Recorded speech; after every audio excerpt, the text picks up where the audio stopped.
Do you expect that some of the abuse of power and obstruction of justice that was alleged in Mueller's report in around the Russia investigation, do you expect that that stuff will be folded into any articles considered against President Trump now? Are those internal discussions happening among members of your committee right now as to whether or not that stuff will carry over into these articles?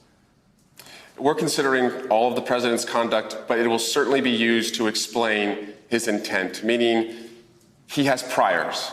He invited a foreign government in the past to involve itself in our elections. And when he made that statement, Russia, if you're listening, that very day, Russia was listening, and they sought to hack Hillary Clinton's server and emails. Now he has asked the Ukrainians to involve themselves in our elections and investigate a potential political opponent. So it shows prior conduct, whether it is used, as well as the obstruction of the Russia investigation, whether it's used or not, is something that we are considering.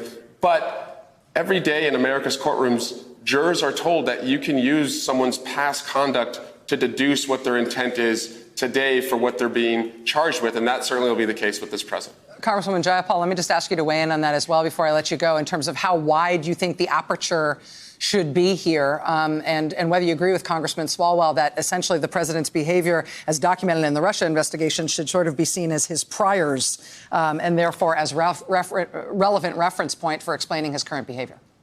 Well, I do, because I think that the pattern we are seeing, and particularly for those of us that were on the Judiciary Committee, read the Mueller report multiple times, were involved in some of the hearings around the Mueller report with Bob Mueller himself. I think what we are seeing is a pattern. And I think that's very important, because one committing of the crime of bribery or abuse of power is sufficient, let me be clear. But when you have multiple events that show the same pattern, it poses an even greater threat to leaving this president to abuse his office in this way. Hey there, I'm Chris Hayes from MSNBC. Thanks for watching MSNBC on YouTube. If you want to keep up to date with the videos we're putting out, you can click subscribe just below me, or click over on this list to see lots of other great videos.